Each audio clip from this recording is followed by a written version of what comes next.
Cyber തട്ടിപ്പ് കേസിൽ ഹൈദരാബാദിൽ നിന്ന് പിടിയിലായവർ രാജ്യാന്തര തട്ടിപ്പ് സംഘത്തിലെ കണ്ണികൾ. ഡിജിറ്റൽ അറസ്റ്റ്, ട്രേഡിംഗ് തട്ടിപ്പ് കേസുകളിലായിരുന്നു അറസ്റ്റ്. പിടിയിലായ നിരഞ്ജൻ ചൌധരി കേരളത്തിലെ 77കാരനെ കബളിപ്പിച്ച് തട്ടിയത് 6.5 കോടി രൂപയാണ്. വിഷ്ണു സുരേഷ് വിവരങ്ങളുമായി ചേർന്നു. വിഷ്ണു, 6.5 കോടി കയ്യിലുള്ള കേരളത്തിലെ 77കാരൻ ആരാണെന്ന് അറിയില്ല. എന്തായാലും തട്ടിപ്പ് സംഘങ്ങൾ എത്ര മുന്നറിയിപ്പുകൾ നൽകിയാലും അവരിറങ്ങും. നമ്മൾ കൃത്യമായി സൂക്ഷ്മമായി ആ കിണിപ്പ് വീഴുകയും ചെയ്യും. വിഷ്ണു, ഹാഷ്മി, ഇതിലൊരു കുറവും സംഭവിക്കുന്നില്ല. എല്ലാ ദിവസവും ഡിജിറ്റൽ അറസ്റ്റ് കേസുകൾ സൈബർ പോലീസ് സ്റ്റേഷനിൽ രജിസ്റ്റർ ചെയ്യപ്പെടുന്നുണ്ട്.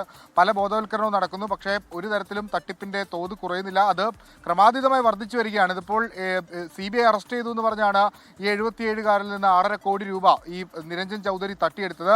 അതിൽ 3.5 കോടി രൂപയോളം അയാളുടെ അക്കൗണ്ടിലേക്ക് വന്ന് പിൻവലിച്ചതിന്റെ രേഖകൾ ലഭിച്ചിട്ടുണ്ട്. ആ പണം കംബോഡിയയിലേക്ക് മാറ്റി എന്നാണ് കൊച്ചി സൈബർ പോലീസിന്റെ വിവരം. തുടർന്ന് ഇയാളുടെ പ്രൊഫൈലൊക്കെ കേന്ദ്രീകരിച്ച് നടത്തിയ അന്വേഷണത്തിലാണ് ഹൈദരാബാദിലേക്ക് സൈബർ പോലീസ് എത്തി. അവിടെ നിന്ന് ഇയാളെ പിടികൂടിയത്. അവിടെ രാജകീയ ജീവിതമായിരുന്നു ഇയാൾ നയിച്ചുകൊണ്ടിരുന്നത് എന്നാണ് നമുക്ക് ലഭ്യമാകുന്ന വിവരം. അതോടൊപ്പം തന്നെ മറ്റൊരാളെ കൂടി പിടികൂടിയിട്ടുണ്ട്. 38 ലക്ഷം രൂപ എറണാകുളത്തെ ഒരു ഡോക്ടറിൽ നിന്ന് മാട്രിമോണി അല്ലെങ്കിൽ ട്രേഡിംഗ് ആപ്പ് വഴിയൊക്കെ തട്ടിപ്പ് നടത്തിയ ഒരു സയ്യിദ് ഹസൻ അലിയൻ തട്ടിപ്പ് അറസ്റ്റ് ചെയ്തിട്ടുണ്ട്. 31 കേസുകൾ രാജ്യവ്യാപകമായി ഇയാൾക്കെതിരെ ഉണ്ട്. ഈ ഡിജിറ്റൽ തട്ടിപ്പുമായി ബന്ധപ്പെട്ട് 2.72 കോടി രൂപ ഇയാളുടെ അക്കൗണ്ടിൽ നിന്ന് മാത്രം ഫ്രീസ് ചെയ്തിട്ടുണ്ട്. അതിൽ നിന്ന് വ്യക്തമാണ് ഇവർ രണ്ടുപേരും ചില്ലറ പുള്ളികളല്ല. ഈ രാജ്യാന്തര സൈബർ തട്ടിപ്പ് സംഘത്തിലെ പ്രധാന ആളുകളാണ്.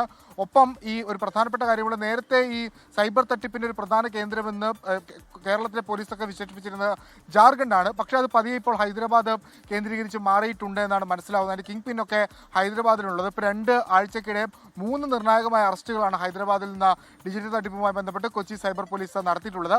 ഇപ്പോൾ അറസ്റ്റിലായി 2 പ്രതികളെയും കസ്റ്റഡിയിൽ വാങ്ങി ചോദ്യം ചെയ്യും. അത് വഴി എത്രത്തോളം ദൂരത്തേക്ക് പോകാൻ ആകുമെന്നറിയില്ല. എന്നാൽ പോലും ഒരു ശ്രമം നടത്തി നോക്കാം എന്ന നിലപാടിൽ തന്നെയാണ് കൊച്ചി സൈബർ പോലീസ് ഉള്ളത്. ഹാഷ്മി, ഓക്കെ. അപ്പോൾ അവർ രാജ്യാന്തര തട്ടിപ്പ് സംഘത്തിലെ പ്രധാനികളാണെന്ന് പറയുന്നു. എത്ര തവണ മുന്നറിയിപ്പ് നൽകിയാലും ഡിജിറ്റൽ അറസ്റ്റ് പരിപാടിയേ ഇല്ല. വമ്പൻ ഉടായ്പ പറഞ്ഞാലും കൃത്യമായി അറസ്റ്റിന് വിളിക്കും. നമ്മൾ നിന്ന് കൊടുക്കുകയും ചെയ്യും. കഷ്ടമാണ് നമ്മുടെ കാര്യം.